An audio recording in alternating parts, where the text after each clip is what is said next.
Purple. I already got purple used up for something. I'm gonna make it green. I don't green for anything. Okay. How do I give you this API key? I don't care if we share the key with other people. We'll kill it later on.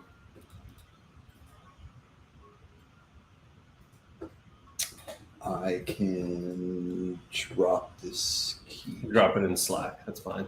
That's where I was going to do it. Yeah, that's cool. What's up, everybody? We are live. We are here hanging out with Pierre from Honeycomb. Pierre and I go back about a decade, where we both more than that. More than that? It's gotta be more than that.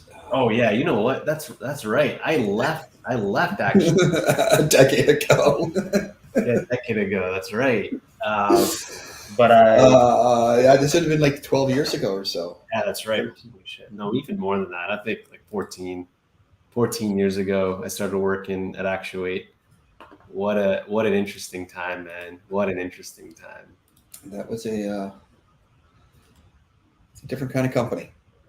Oh yeah, absolutely. Totally weird ride, to say the least. Let me invite you as well. That's cool. So what are we going to be doing today? I don't know, man. We're going to instrument a glue mesh running in GKE. Is that where you're going to put it? Yeah. So I've got Gloo Mesh running across two clusters. One's a management and a third cluster, which is a management cluster. I can even show you a little bit of what's going on there if I can find the tab I stuck it in. But yeah, I've got three clusters. Two of them are workload clusters where I actually have my application running, and the other one is just the management plane. A management plane for all things, whatever, like managing Istio, managing Service Mesh. But what I'm really like trying to figure out here is like, look, I've got Service Mesh deployed into an environment, and I have all of these proxies that are deployed as well that have data about my app, right? Like my app is not anything special, but it has that data.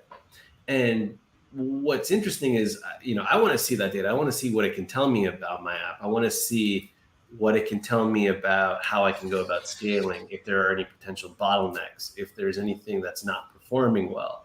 And I could easily dig in with commands with Istio CTL and whatnot. Hey, Boris, welcome to the party.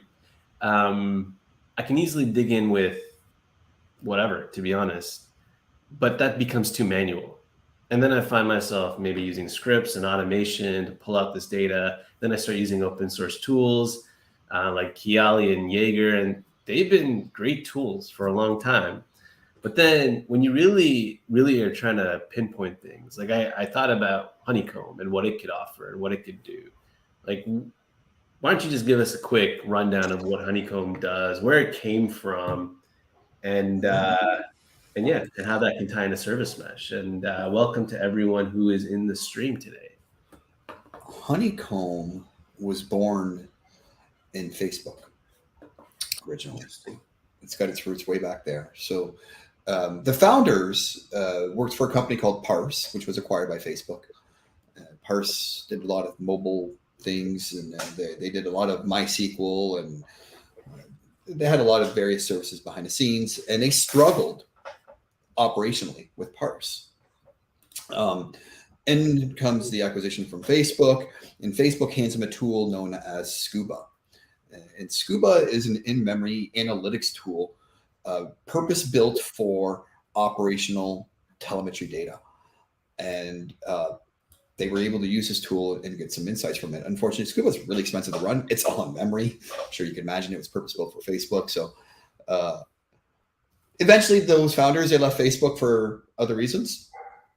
And when they got together again, they said, there was a problem there that we had, and we only had that solved when we had this tool. We could build that tool and give it to the masses, and we could solve the in-memory problem by using various different cloud technologies to get around that, still make it feel quick and awesome for people. People don't necessarily have Facebook scale data. And thus was born Honeycomb in a nutshell. Honeycomb, I kind of defined the data model there a bit. They spent well over a year building a brand new data model. It's a columnar style data store. If you were to think of different kind of data stores, and it's a columnar style data store where everything has a timestamp on it, and then we could relate things over time. Honeycomb really started early on as just a thing to do really wide events, they called it, or if you put a lot of structure on your logs. And by wide events, I mean not like 12 little attributes. I mean 150, 1,200 attributes on a single event. Come in, tell me everything you want to know. And because it's columnar, high cardinality is not a thing that matters. Before people say, what's high cardinality? Your social security number is high cardinality. Your gender is not. Right? There's only so many different genders, more than 2, whatever, but you could probably count them on your hands. You couldn't count social security numbers on your hands. There's way too many. Honeycomb, no problem with it being able to handle millions of unique values on a single attribute across thousands of attributes. And then tracing comes around. And tracing is really, do you really think what distributed tracing is? It's structured logs connected together to form a single transaction view. If you were to go look at log lines coming through on an output, you probably get 10 log lines for a single transaction. And if you're able to glue all those things together in a hierarchy of what did my thing go through as it went from service to service, you built out a distributed trace.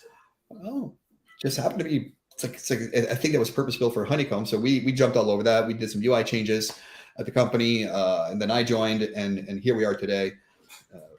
As an organization, we're very much behind the OpenTelemetry effort. I feel like we're one of the leaders in that community in terms of getting people advocated and adopting the technology.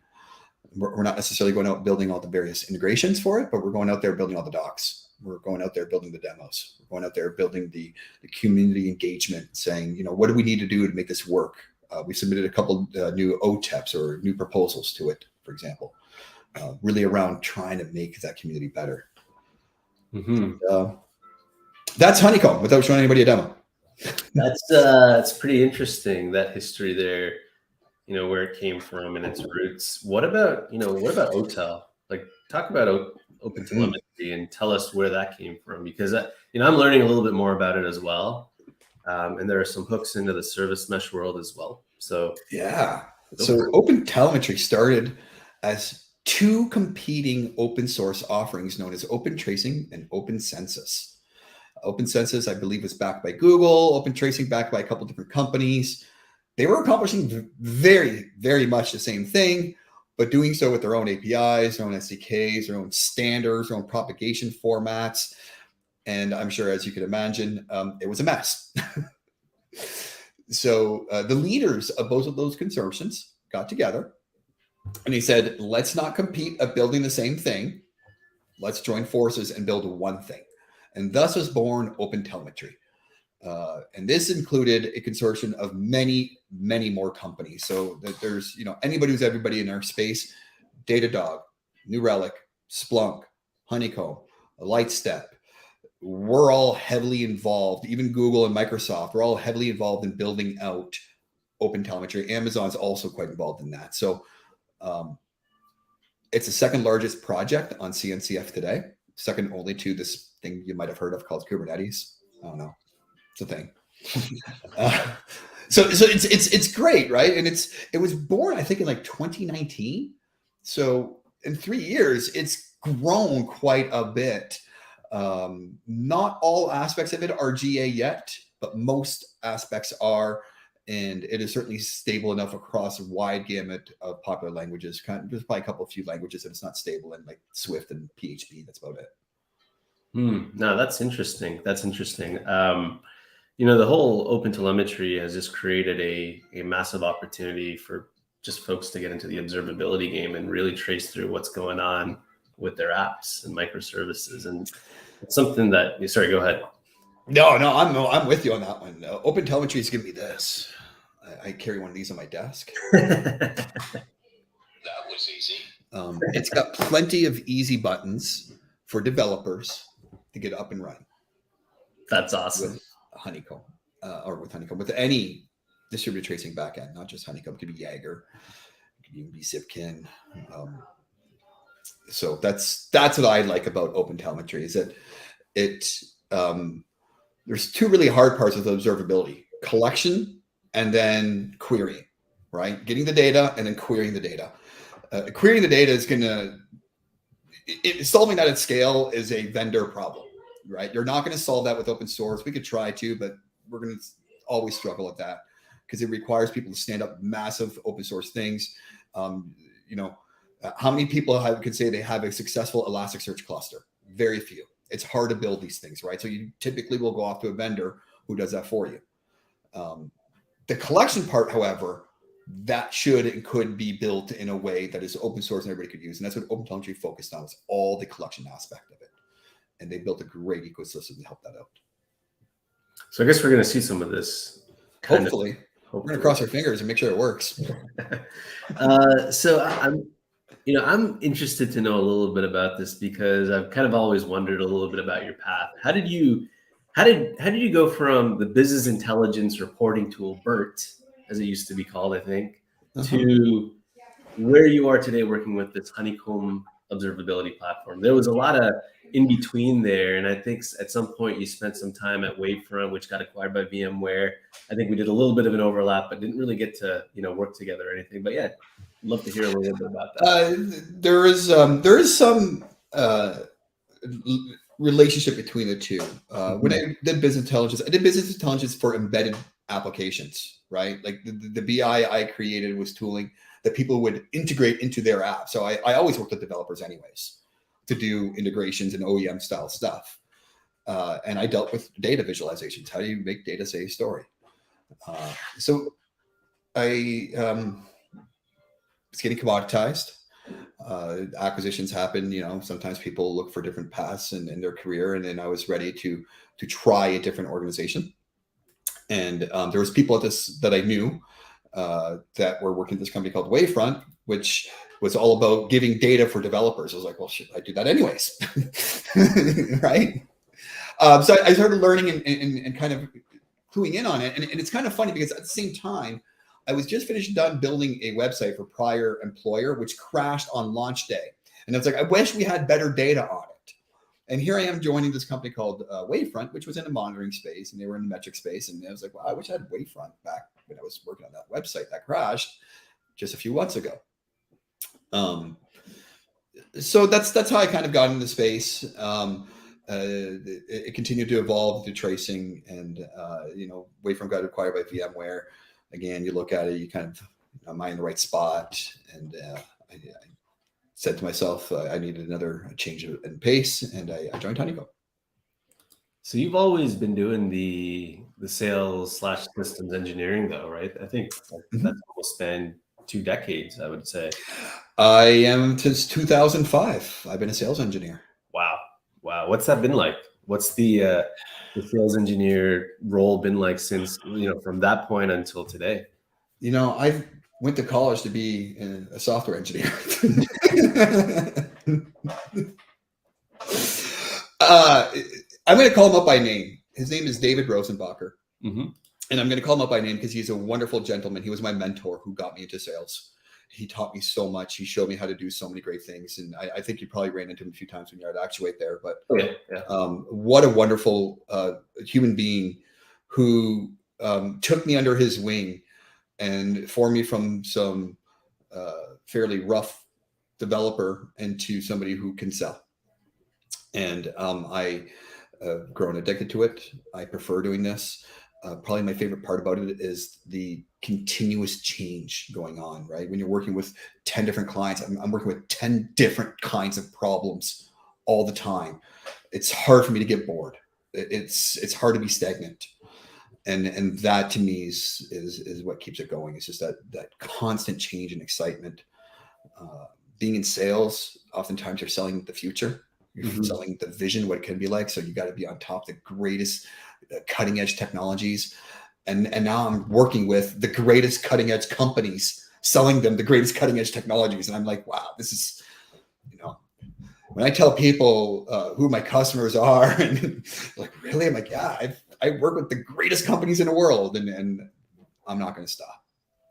That's awesome. That's awesome. I love to hear You that. get a lot of that as a DevRel person, though, too, right? Like, Well, it's not like Sol works on crappy tech. Yeah, I mean, so there's a lot of similarities, but there are also some very stark differences there. Because I also did pre-sales for a good while, and I carried some of those skill sets over to the DevRel side. But the key difference is I don't have a number, right? I don't have a quota or anything like that. So I don't have, or I'm not gauged in the same manner that the sales teams or the systems engineering teams might be gauged against, or have to look to those KPIs or anything. In my case, I think there's a slight element of vanity metrics, but there's also a larger element of how many people am I actually able to touch, or well, not touch, but like get to, right, get through to, and communicate with, and share ideas, or even get them along the lines of thinking, DevOps technologies or these kinds of problems that we face in the world of DevOps. So a lot of those skill sets pretty damn applicable. If you decide one day you want to do DevRel, I mean, you were a software engineer a long, long time ago, right? So it's not that difficult. I like to think in sales engineering, we do a lot of DevRel, but more focused towards individual prospects instead of to a wider audience. Yeah. So it's a part of what we do. And I've seen a lot of crossover between the two. And so look at that. It's Gloo Mesh. Yep. I figured, let's get a little nerdy here and start hacking away at things. But you know what? I just want to say I really do appreciate you sharing a little bit of that insight and your history too, because there are folks in this audience that want to work towards getting into the cloud, or they want to work towards working in the world of cloud native or DevOps. And they also need to be able to see what other opportunities and roles are out there. So it's kind of nice to have your perspectives and where you came from as well. So thank you for that. What do I have here? I've got a deployment of Gloo Mesh, the service mesh abstraction for Istio and other service meshes, but I don't think we really are going to go down the path of other service meshes at this point, because I kind of feel like Istio has been the established de facto standard in the industry, given its capabilities and how far you can go with it and where things are going. But I'm not here to set it up because I've already got it going. What we want to do is we want to hack away and see if we can get Honeycomb in there and see if we can see what our apps are doing. So, just to briefly share what's going on here, I've got two clusters. They're both running a pretty recent version of Istio and Kubernetes 1.24. I know 1.25 is out, but I haven't gotten around to testing it. That's okay. What I've also got is a basic service map here that shows us all the different endpoints. But here's the thing, right? My service map, despite the fact that it gives me, details about what that particular microservice is doing, who's calling it, what kind of traffic it is, it's still not enough, right? It's not enough to trace through the network and see if that is going to be a bottleneck, if I'm trying to scale, or if I have, some issues where people just can't access something, right? Or maybe you have an issue with just a specific audience. Yeah. Right. An example I think is great is what if you wrote new code that broke Unicode handling on somebody's only a specific field for whatever reason. You forgot to throw it to the Unicode parser. And then somebody comes in from the French locale with one of those funky little things over top the E in their name, and you blow up. But you only have 1% of your traffic is people with those funky E's in their name. So you're only erring on 1% of your traffic, enough to set off a trigger, but not enough for you to actually have an insight like, why is it breaking? Exactly, right? Why is it breaking? And that's what, and it's not necessarily a gap in our technology. It's where we focus in on, right? We're trying to give you a good amount of information. But I think at this point, we start to realize, if you're an SRE, this is not enough from understanding your observability patterns for the golden signals, which are like latency, errors, your traffic, and your saturation. So let's see, what Honeycomb looks like. How do I get to that website, by the way? UI.honeycomb.io. Honeycomb.io. All right. You're already in a team, but I'm going to have you flip over to a different team. You've got your name right there, and then hit switch teams. Account. Puck. Yeah, that's cool. Just briefly, right? This is a set of different microservices. Book info. Everyone knows book info, right? Like, I mean, I think you have another application called the Online Boutique Store or something, right? Or a variation of it. I'd love to deploy that. I just didn't get a chance to. So I had book info, and I've got my 3 clusters up and running here.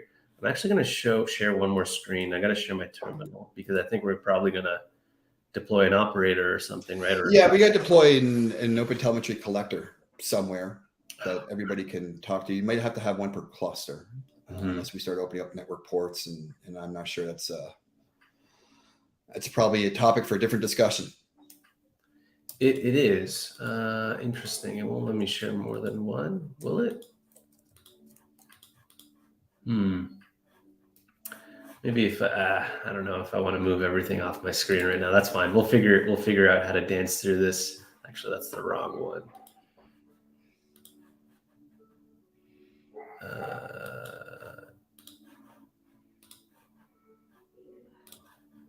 There we go. Okay. Back at it. All right. We're in your team. Yeah, at the very top where it says classic. Yep. A little higher. Then take solo. I made you just a spot called solo. That's perfect. We're gonna hang out here. Okay. At the right next to it says manage API keys. It's like an API key box, and to the right of it, there's a copy button. Right here. Yeah, that's right there. That'll be your copy buffer. So we need that. We're gonna need that for when you configure the OpenTelemetry collector one day. So you might want to come back to this page. Okay. I need you to deploy a collector. So there's several options. Honeycomb has a Helm chart. OpenTelemetry has a Helm chart. OpenTelemetry also has an operator, which will deploy a collector under a CRD.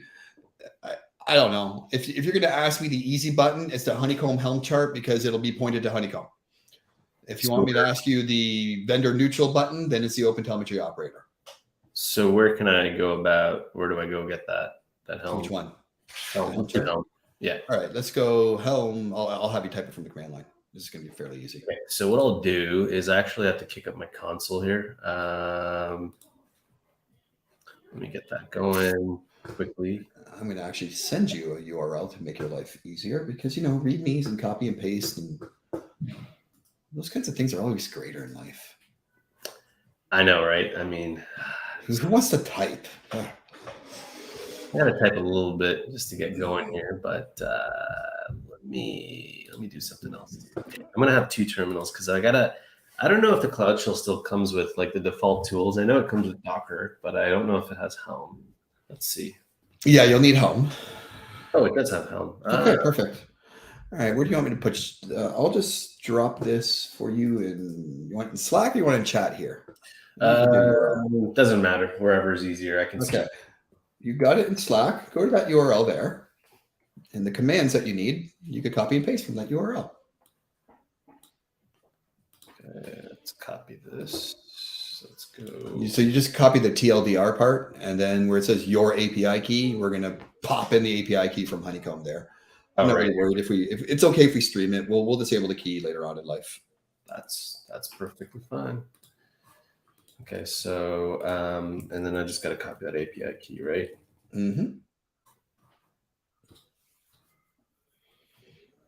Did that actually run the first command there? No, not yet. I think it's still in line. There we go. Okay, yeah, there you go. Just authorizing my Cloud Shell. And this is going to put it probably your default namespace, I'm going to guess. Oh, shoot. Okay, hold on. I probably didn't set my context yet. Well, that's going to be pretty for Helm. It's looking for a context I can't find.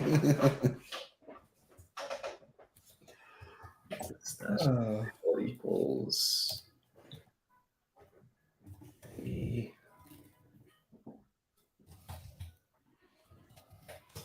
No, we'll narrow it down that way. Dang it. Too many command lines to remember.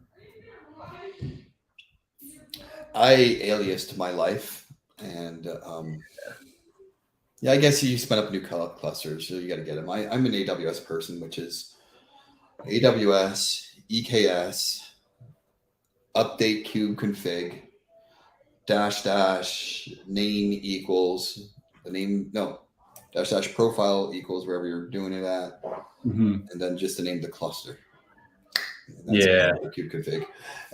And I'm the person who will have a separate kube config file for every environment where I have Kubernetes clusters I deal with. So I add a bunch more options to that 2.2 specific file. My question to you though is, we're only deploying this to where the app lives, right? Yeah. Okay. So that's what I figured.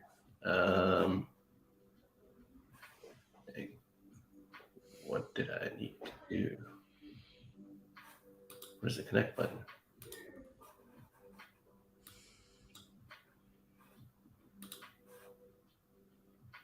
And yeah, this is, I think, the next version of Istio, because Envoy just landed the support for it.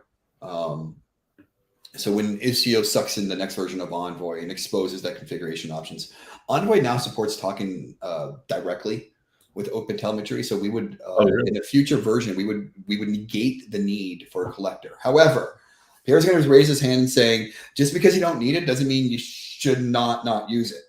You should still use a collector. You just don't need one anymore. I'm going to say you should still use a collector, because a collector is a good way to centralize all your telemetry in a single spot. One of the great benefits of open telemetry is doing just that. It allows you to augment or enrich your data in one set of configs instead of doing it in each individual edge. All right, are you okay? So I got huddled up. Yeah, I think I should be able to read. Before you do this, check your namespace. Cube, cuddle, context. It's config. I got to figure out what my alias means. Fig. I have an alias for this. It's KTGC. And KTGC does a cube cuddle config get dash context. Config get dash context with an S. I got a lot here. Okay, which one's got your star on it? That's the one you're on. Yeah, that's the. Yeah, I'm on the right one. Well, I'm on one of my worker nodes here, so I should be able to rerun that Helm bit, right? This one right here. Yeah. What namespace are you currently in? Just default? Yeah, default. Okay, fine. It's all default. Okay. I just need to know where it is, so we could. It's going to create a service for us, so we need to know how to route to that service. That's all. So I can rerun this on the second cluster as well, right? Yeah.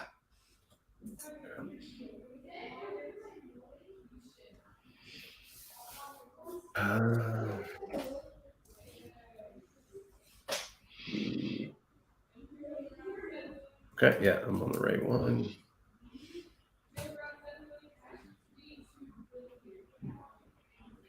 Okay. Can we just check the status of the pods in default?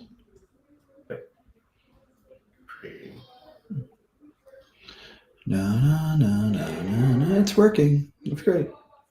Can you just give me some logs on it, please? Sure. I just want to make sure that it's healthy.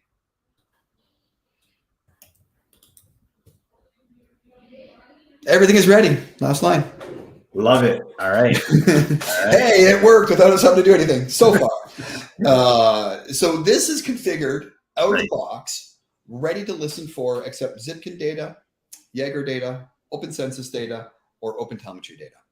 It's ready to go out of the box using no standard ports that any of those kind of work on and configure against. So anytime I hit refresh, I'm going to be making a ton of calls now. Yeah, well, now we have to tell Istio to send data to that. Okay. So, all right. So this is probably more your area, but I know there's a way in Istio to configure it to say, hey, send your telemetry, and I think it's Zipkin format it does by default. Or is it Jaeger? I think it's Jaeger format by default, but let's whatever format it is in, I don't care, because the collector will receive them both. You had a doc that you shared, I think, once before, right? Or actually, Honeycomb, Istio. Let's see what comes up. This is how I figure out shit.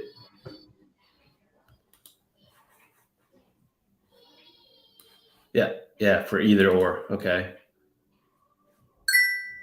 Okay, so we installed the telemetry collector, right? Yeah, it looks like I don't know what this. I just came across this, and I don't know what version this is discussing, but it looks like it's going to speak directly OTLP, which is collectors protocol. Mm-hmm. Um, let's pull the stock up and tell us. Okay, hold on. This may be more you than me, but basically what you're doing is you're going to configure Istio to send its data elsewhere. It's really just a config map, I think, what we pushed to Istio, and it's off to the races. See what it wants, though. You will need to make sure to configure the global.tracer.zipkin address setting. Okay. Maybe we can select Jaeger.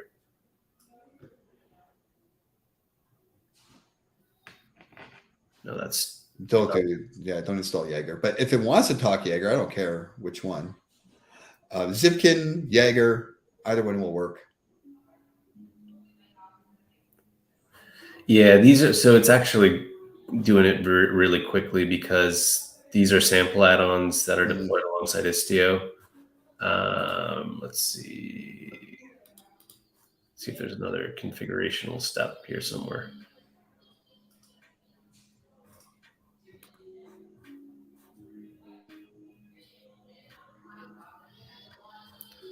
Istio provides the ability to configure advanced tracing options such as sampling rate. Sampling is a beta feature, but adding custom tags and tracing tag length are considered in development for this release. Interesting.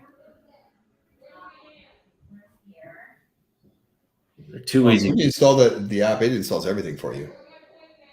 Yeah. This. Right here, right? Yeah. So enable tracing. What I don't see is where is it sending the tracing data?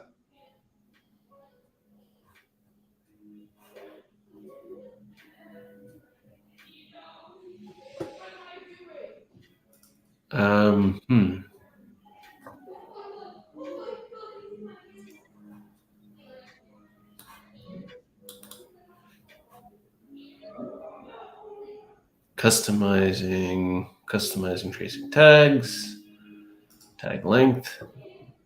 Let's go into the docs and see.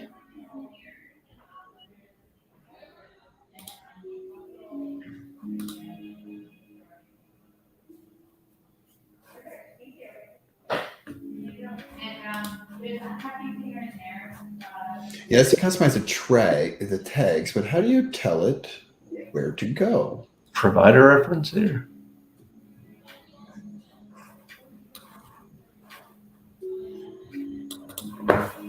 Fancy little Google, wouldn't mind digging into that. Why am I Googling Google? Istio and Honeycomb tracing configuration. Let's see what happens. Yeah, it might not be specific Honeycomb. I think you want to go with more specific OpenTelemetry. Okay. We've kind of stopped trying to create integrations with anything not called OpenTelemetry. Is how we approached it. Oh, there is a configuration log, maybe.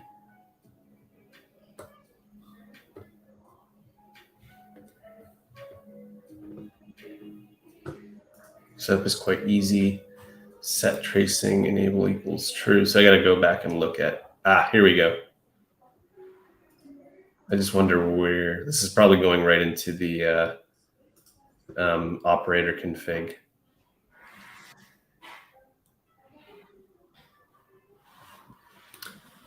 Found it. Here you go. You got to create an Istio operator manifest. Yeah, that's what I figured. And inside an Istio operator manifest, we're going to define, it says here it's going to use the Open Census agent, but OpenTelemetry config works like that. You could use the Zipkin one if you want instead. Oh yeah, here there's even a Istio doc here. So it's telling me that I have to enable. Yeah. Okay. This is what I'm looking at, right? You see this? Yeah. And one of those they're extension providers, the bottom of that says name Otel, says Envoy Otel ALS. I think that's brand new. That may not be in the, like, I don't know what version of Istio you have running here, but that Envoy stuff it's like a month old in Envoy. Yeah, this might be, hold on, let's see what version this is against. But you could use a Zipkin configuration or a Jaeger configuration or an OpenCensus one.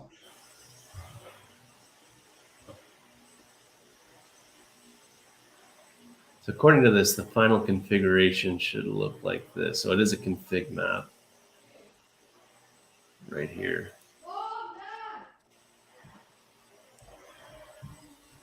Yeah, what's that extra extension provider though?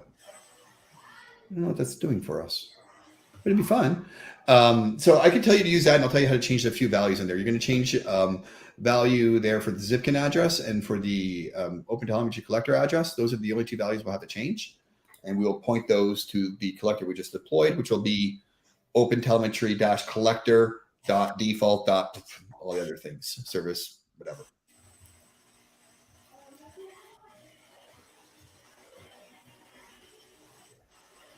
Gosh, that looks so bad.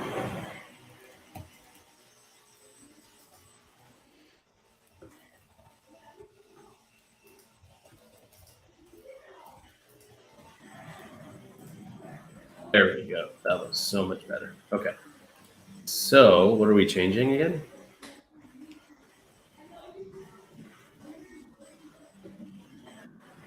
All right, right here where it says zipkin.istio system, blah, blah, that right there. We're going to change that instead to be the service address for the OpenTelemetry collector. So it'll be OpenTelemetry spelled out -collector dot default, because that's the namespace you dropped it in. And then was it svc.cluster.local. And then port 9411 is fine.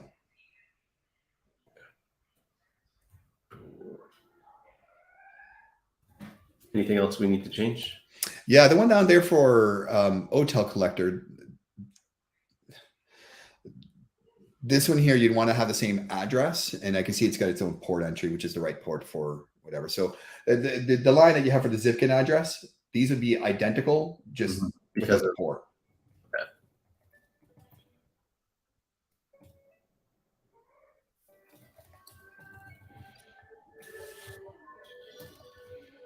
You have a typing day like I do today. Oh yeah, such a bad day today. All day yesterday. It's Friday. I just don't want to work at all. There we go. Yeah, that's it. Okay. Shipping. All right, let's do it. Oh, dang it. Let me just verify. Okay, looks good. How long does it take for Istio to apply these? That was it. That was it. Like, does Istio is it instant, or does it do this on a timer? It should be instant. Okay. So we should be able to generate traffic. So now, okay. So assuming this worked, right? How can I verify that this is working just by seeing traffic? Generate traffic, and they should get something inside of Honeycomb. Yeah, I'm not. I'm just going to refresh this a bit. And by refreshing it, what it's going to do is it's just going to go to different instances of the application. So you're seeing how it shows up with black stars, and then it should show up with red stars at some point, unless the app broke. I suspect it probably might have. Okay, there we go. So we got the red stars now. Yeah, there could be some delay somewhere. I'm not sure what's going on. Anyways, there's that traffic. What we can do is go back to ui.honeycomb.io. Yeah, I don't see it in here. Makes me sad a little bit. Can we just check the logs inside of the OpenTelemetry collector? Sure. Let's go back here. And I think I know why. And wow. This is it's on me. I told you to do it wrong. See, learning in public and making mistakes, fucking shit up. That's how we roll, right? Yeah. I got to double check some stuff on my side. I forgot what the defaults were. That's all. No, it should have worked. It should have. I take that back. Yeah, we look for Otel, Jaeger, and Zipkin. Data coming in. And all the ports are enabled by default. Okay. Is there a delay of some sort? No, it should be like instant. Let me go look at your screen now. You're staring at this right here, right? Can you just see the last line? Does it still say receiving?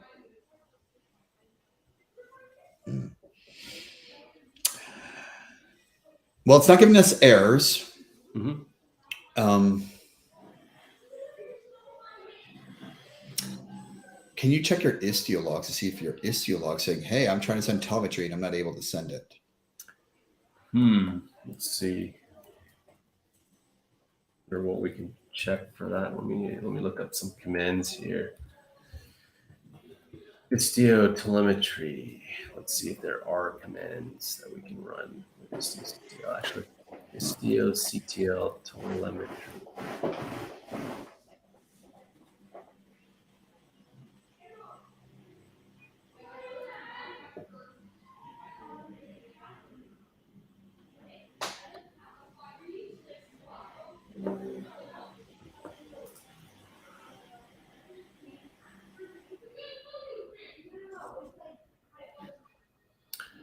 Istio CTL proxy config.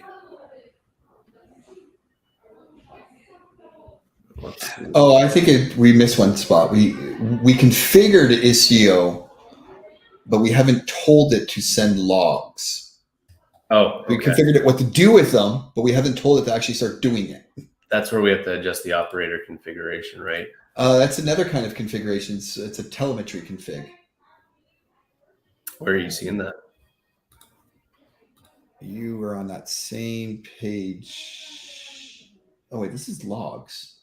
I want tracing.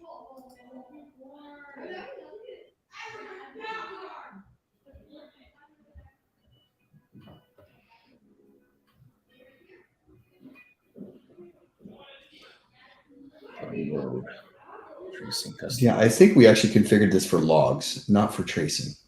Oh, really? Interesting. Yeah, because the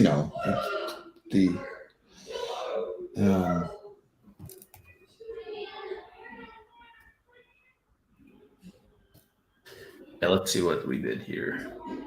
Oh yeah, that's right. Yeah, logs. Oops. All right, I've got another one for you.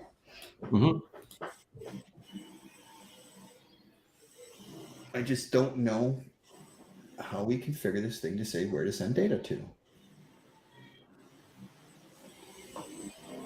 So interestingly enough, if I come back in here, we were waiting for you to send this thing. Yeah, it's still waiting for you to send data. It'll keep on spinning like that till we see data coming in.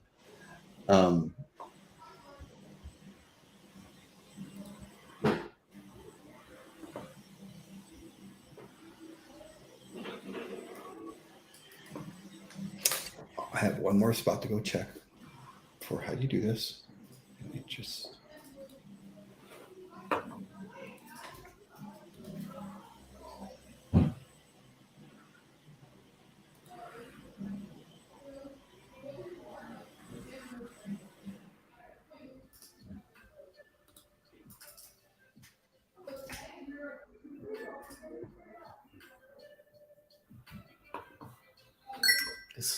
Pretty sure it's this right here.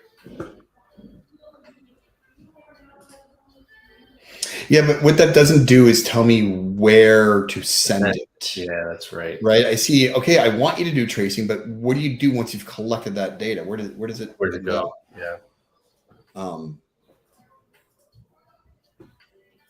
You'd think it would just be like a simple in your face.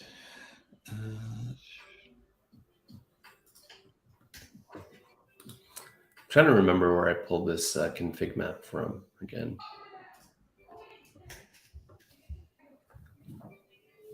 But I think there's still some, like, I feel like I still have to update the Istio operator here.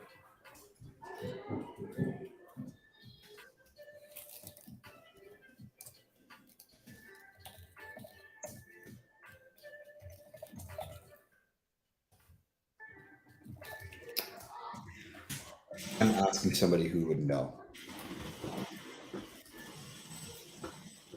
Crossing my fingers.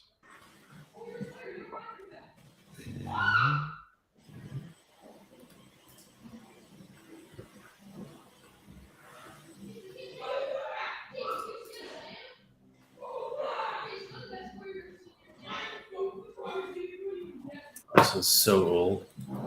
Talking about stack driver monitoring here from like years ago. Sorry.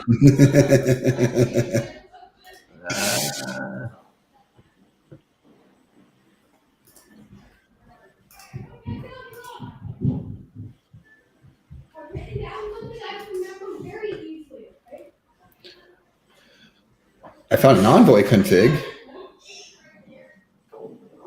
I don't think we necessarily have to configure Envoy. I don't want to have to configure Envoy. Yeah, it would be we configure Istio and Istio does the rest for us. Yeah.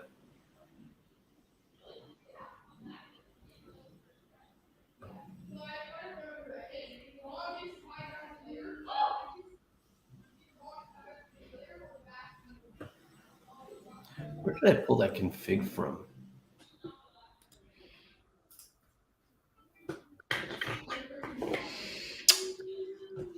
I am not.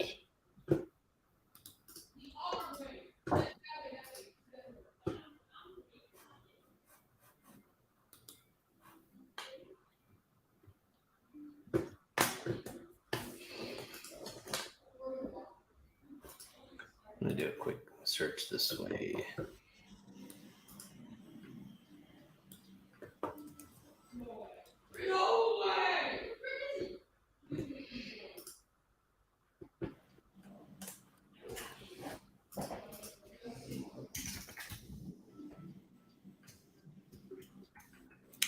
I'm actually wondering if it has to leave the because it has to leave the Istio Ingress gateway, or if it.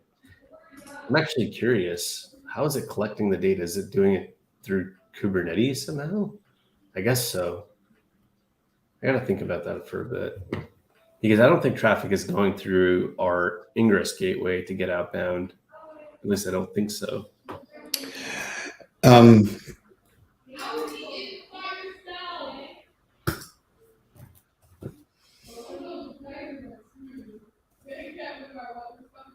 So there is a tracing option, part of mesh config. Mm-hmm. Yeah, there. And global tracer zipkin.address, and then we set the zipkin address, and we just tell it to use that tracer itself. I'm trying to like decipher what these other things are that install Zipkin for you, for example, and beyond the Zipkin deployment, what else do you do? Right. And Zipkin name service. So there's a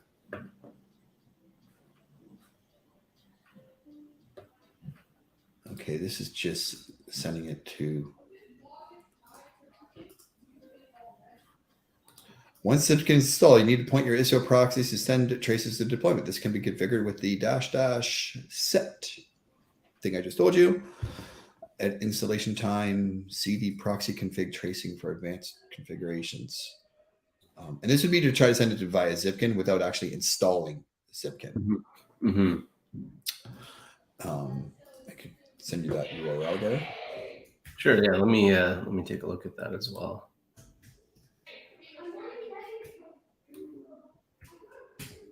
That one. And basically, option 2, customizable install, is the part I'm kind of referencing, because the other part there where they they deploy Zipkin. I'm looking at the YAML for that. It's literally just deploying Zipkin. There's nothing else special there. Yeah, it's not. It puts up Zipkin in two services. One of them is what's the name? It's giving it tracing. The other one's giving the name of Zipkin. One of them's talking on port 80. The other one's talking on port 9411. I don't get why they do that, because they both forward the same target port.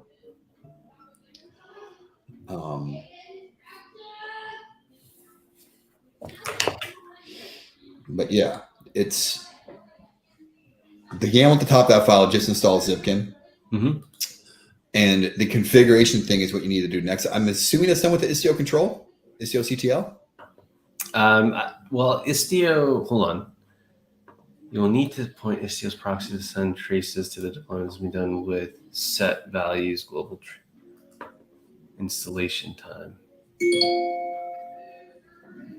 So I could do an Istio CTL install and then set this right then and there.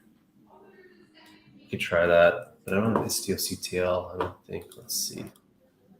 Istio CTL. Maybe I do.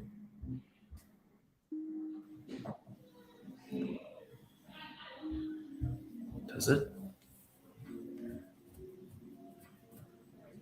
It's just hanging there. Oh, wait, it did. Wow. Istio CTL version. Oh, dang, nice. All right. I guess that works. So Istio CTL, can you just do a set and then take it from here?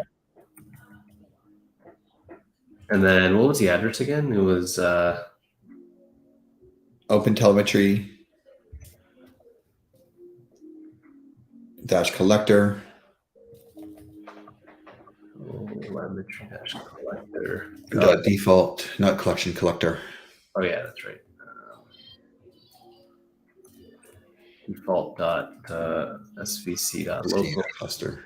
Yeah, that local. Sorry, is that cluster? What is it? I think you can take all that part out anyways. You just go open telemetry dash dot default and it should find it. Leave the port number there. You have 4 dashes before you're set instead of 2. Oh shit! Yeah, I didn't see that. Okay.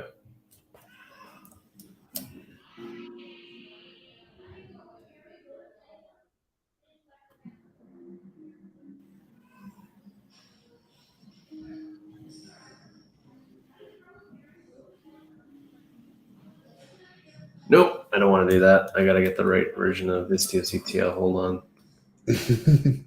I have to run, Marino. That's all good. I got a prospect call here coming up.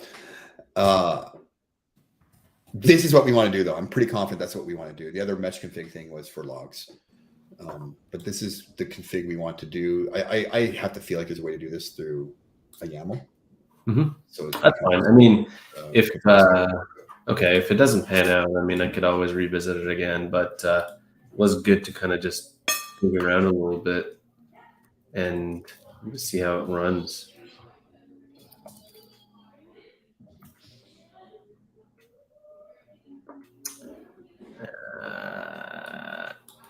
Yeah, is there something I should be able to just start seeing data, as assuming I get this all fixed? As soon as it hits in, like where it says last check, that gets longer and longer between its checks, top right hand corner. Mm-hmm. So you might have to hit check now, and that's about it. And it should just light up with that page will go away as soon as data starts flowing. Okay.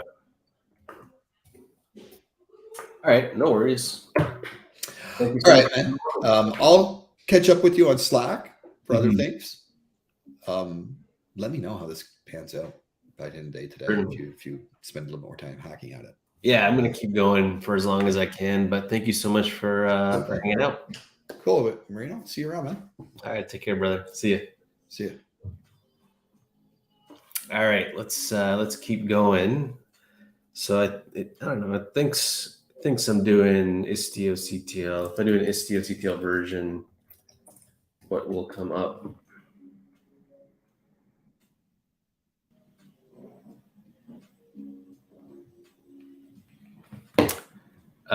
Dang it. Wrong client version still. So here's what we're going to do. We're just going to go right into that path. Well, I got a CD into it. Control A, CD. Last istio.ctl /istio.ctl version. Because that, my friends, will tell you my version. Because it's referring back to the older version, which I don't want it to. I want it to use the new version. Or, well, not the newest version, but the new version that I have downloaded. So I'll just do the /istio.ctl thing. I do up arrow a few times, and if I go Control A, and if I just do a istio.ctl install, oh wait, /istio.ctl install.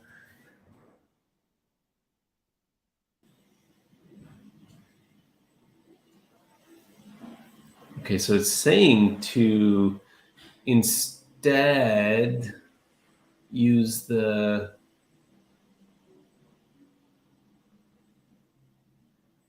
mesh config. Okay, maybe I'll do that. Maybe I'll just change this. Let me get up there. Dang it. Okay. Up arrow. And then what is it saying? Mesh config. We'll start here. We'll type out the entire structure. So it's mesh config dot default config dot tracing dot zipkin dot address, and then I'm going to delete everything. It's tracing, not tracer. It's tracing. Okay, does that look okay? Let's see. Got istio.ctl installed --set mesh config dot default config dot tracing dot zipkin dot address equals open telemetry dash collector dot default. I hope I don't break my istio.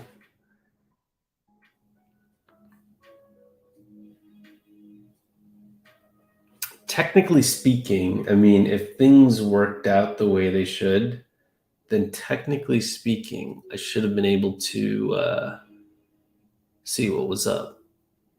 I should technically be able to see traffic coming into Honeycomb. I hit check now, nothing, nada. That is not cool. We'll have to wait and see until this deployment finishes off.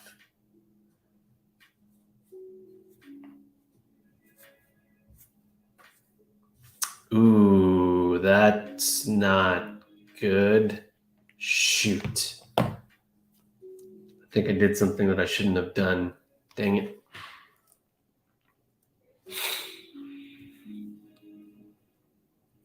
It's okay. It's okay.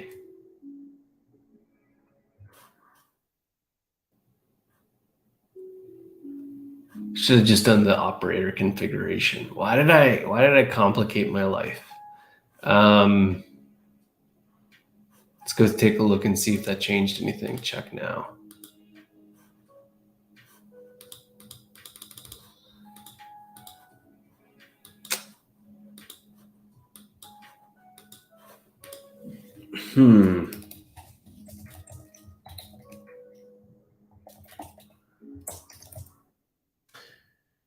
I also should check my Gloo Mesh deployment. Just, ooh, what's going on here?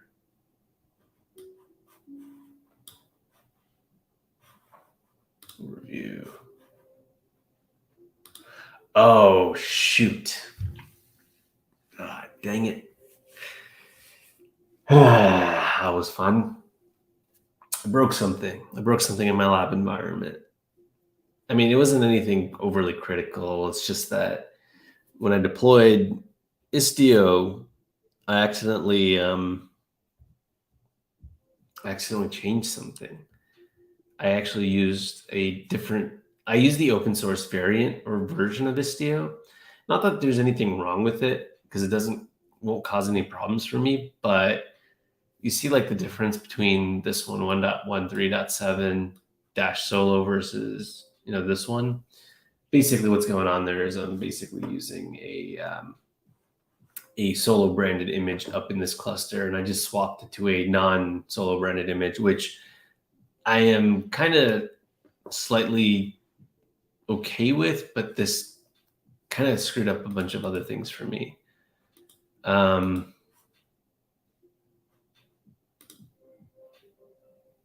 Okay, and I'm not getting the Otel data that I was hoping for.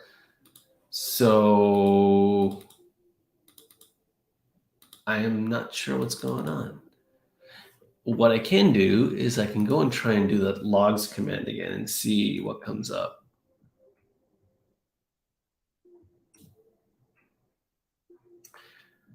Everything is ready, but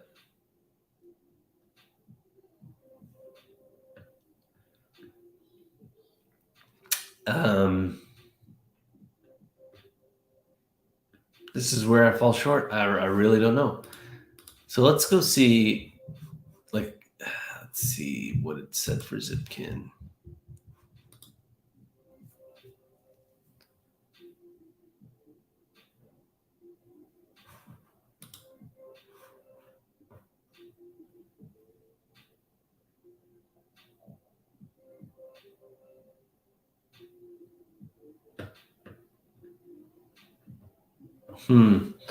This is rather interesting.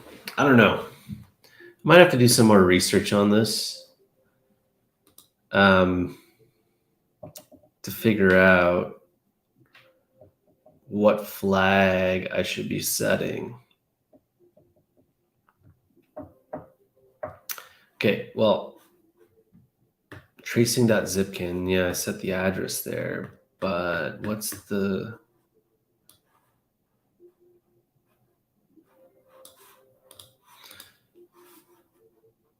So I could do this. I can try to inspect this istio-ctl's operator. kubectl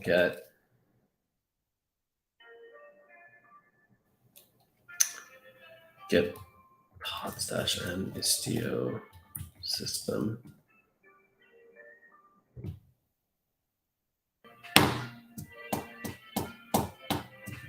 Okay, so I have an istio ingress gateway and I have istio d. And istio system. Let's see what else is here. Istio leader, sidecar injector. Nice. Well, maybe there's the istio config map. Describe cm-n, actually istio-n istio system. Let's see.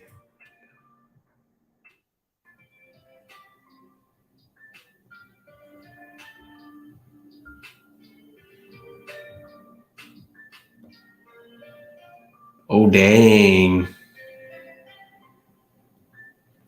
Maybe this is all I had to edit. I went out of my way to break my configuration. Okay. I need to take a quick break. So I will be right back. And we will continue in a moment.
All right, I'm back. Give me one more minute. I'm just trying to get something.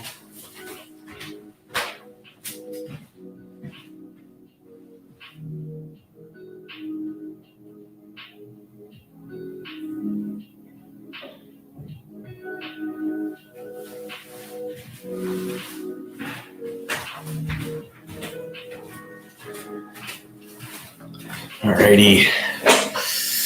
Okay, we battled with this.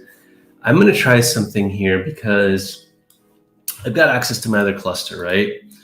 So I am going to swap to my other cluster. Although I feel like I'm making a big mistake by doing this. And I'm gonna, let's see. Okay, clear. Let's just verify for detailed get nodes. Oh yeah, you all can't see my screen. Apologies, let me fix that. Share screen, window. There we go. Okay. You know, I just gotta say, I honestly love not having to mess around with my windows when I'm using StreamYard, because with OBS, I've like had to rearrange windows, make things fit, make things and whatnot. But yeah. All right. You can see my screen. Let's just verify where we are. Okay. I'm in my I'm in my first node here. Let me actually hit up arrow because I can describe. And if you, ooh, interesting. So tracing is set up, but if you see, tracing needs to be configured to just point to the other cluster. So what I need to do is if I do a kubectl, okay, what do I want to check for first? kubectl get ns, kubectl get pods. There's my Otel collector. Maybe I just need to do this. So I'm going to edit this config map, and I'm going to use the OpenTelemetry address that is specified, well, that I know of. So it actually would be, if I did a kubectl get svc, it's basically OpenTelemetry collector dot default dot svc dot local, or I can just do OpenTelemetry dash collector dot default. Hey, Kumar, how are you doing? Nice to see you here again. Love when my folks come out and hang out and watch me mess up. Yeah, you actually missed Pierre. Pierre was actually working with me to try and get Honeycomb up and running with this environment. So let me see if I can get it. I screwed up one cluster. Probably gonna have to tear down that cluster and redeploy it again, which is fine. Whatever. It is what it is. Stuff happens, right? Okay. I needed this address, which I've already figured out. I'm going to go edit the config map.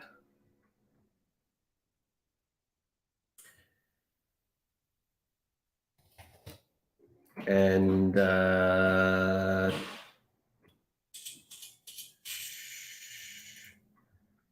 I can change the address here to open telemetry collector default, and then I can leave everything. Oh, nice. How was your walk, Kumar? Actually, I might take a walk in a bit. Maybe I'll end this in the next 15 minutes. If this doesn't work, I will probably have to reach out to Pierre for more guidance. But at the end of the day, like I think we can figure this out. This might be it. Okay, did I break Istio? Let's see, kubectl get pods -n istio system. Still running, so that's a good sign. Awesome, that was good glad that you enjoyed your walk there, Kumar. I think walking is probably one of the best things you can do in general. Walking is just amazing. You know, you get out, get around.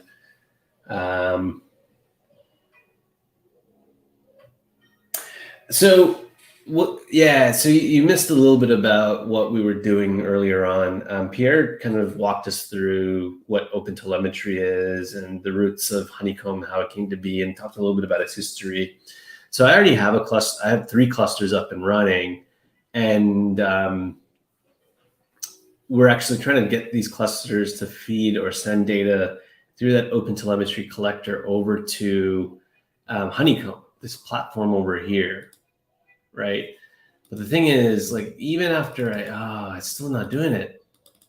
Even after I fixed it, it's still not looking to send data. So let's see. No, nothing. New query, data sets, new query, no. Boards history, nothing. There's nothing coming in. So that's a little alarming. I might have done something incorrect. What would have been? Because so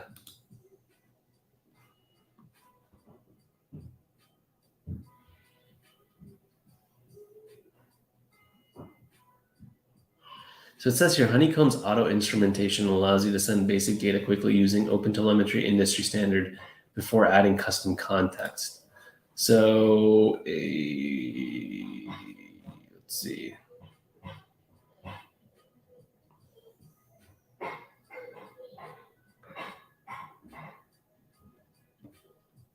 Wow, I have no idea what the heck is going on here. This is where I need Pierre's kind of hand-holding.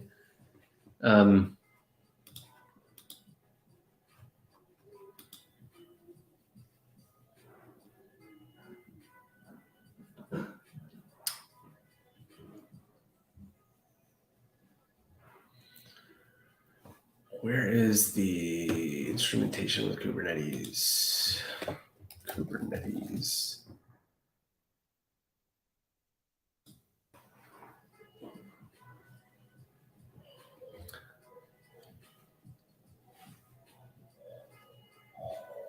Have you set up the database or PVC in cluster? So the Honeycomb service actually is running as a web service or as a SaaS-based service, which means I don't necessarily have to worry about any of the database setup here. I mean, what I really need to just make sure that I can do here is connect.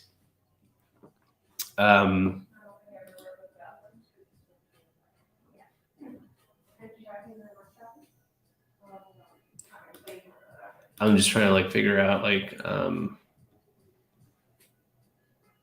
sorry. I'm just trying to figure out what, it started using kubectl. Oh man, I could have done it this way. Dang it. Okay, well I did it the Helm way, and that's okay.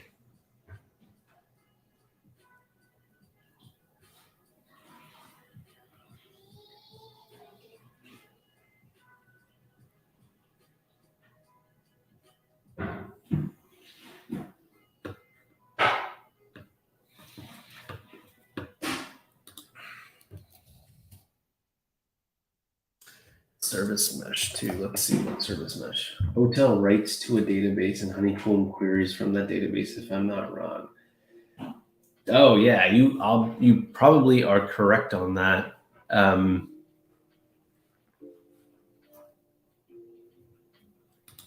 In my case, I'm curious to know why I can't update my mesh config and it won't accept the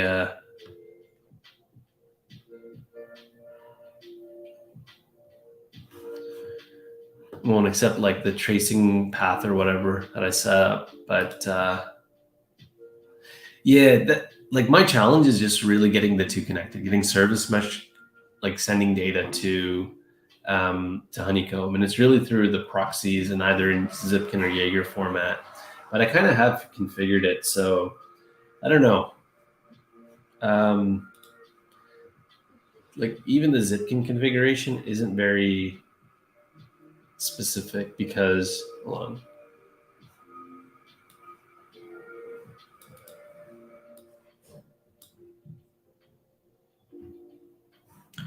I don't think this has anything to do with sampling.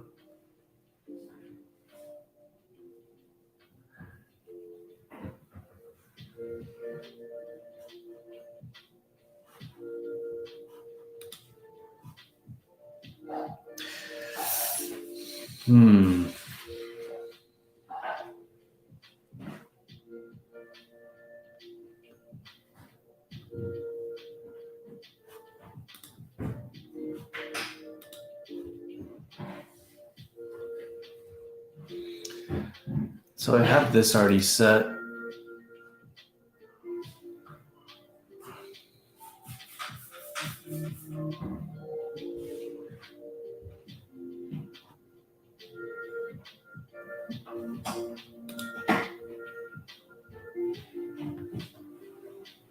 Yeah, it's not very telling. How to get Istio to send traffic to Honeycomb.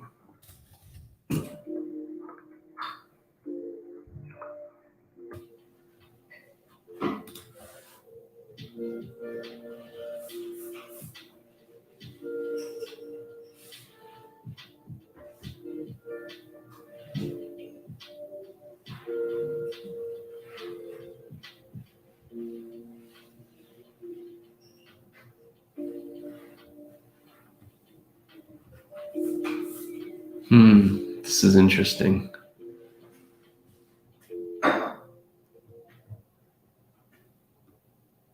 This is really old because this is probably not going to work now in terms of like docs.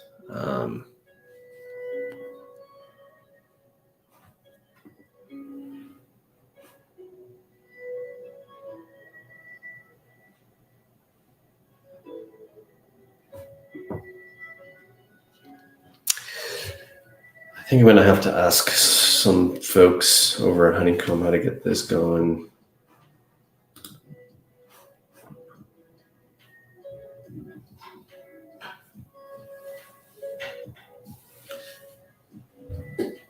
See, I'm not even here yet where I'm trying to do the header propagation stuff. I'm trying to, so I got that open telemetry collector installed.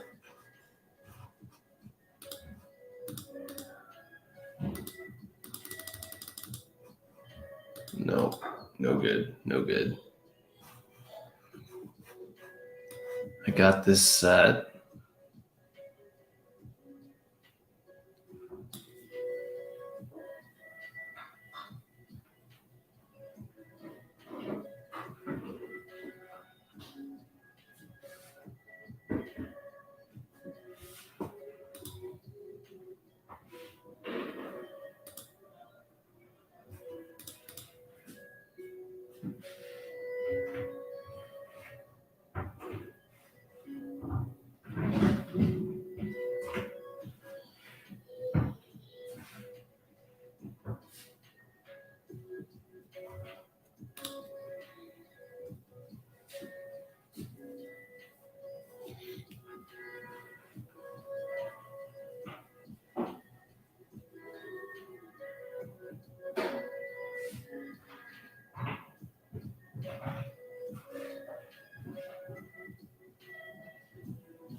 I might be onto something with this. Oops.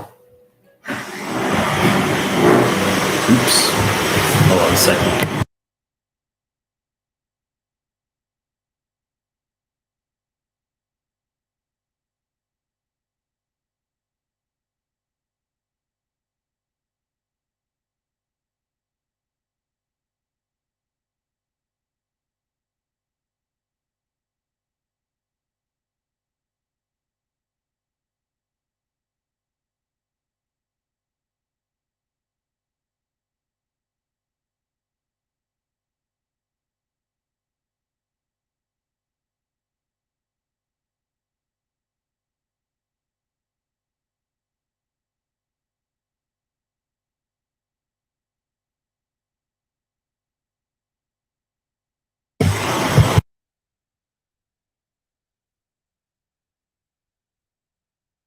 Wonder if I have to expose these through a gateway, but I'm gonna have to talk to some folks here. So I guess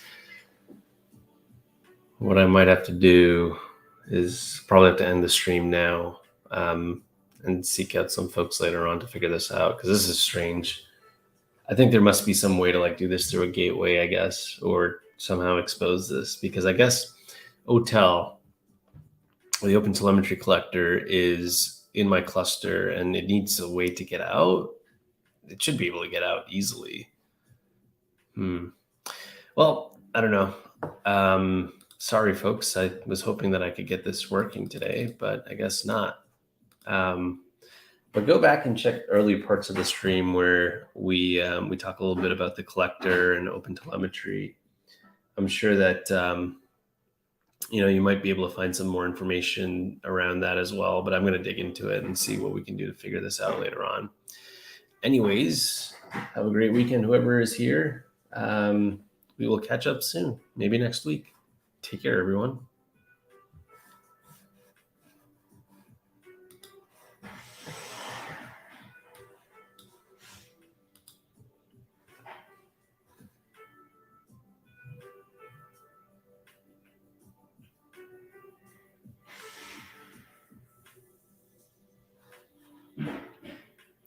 Oh, wait, you know what? Query the service inside the cluster and let's see if it works. That's fine. We'll come back and take a look at it next time. Take care, Kumar. Take care, everyone.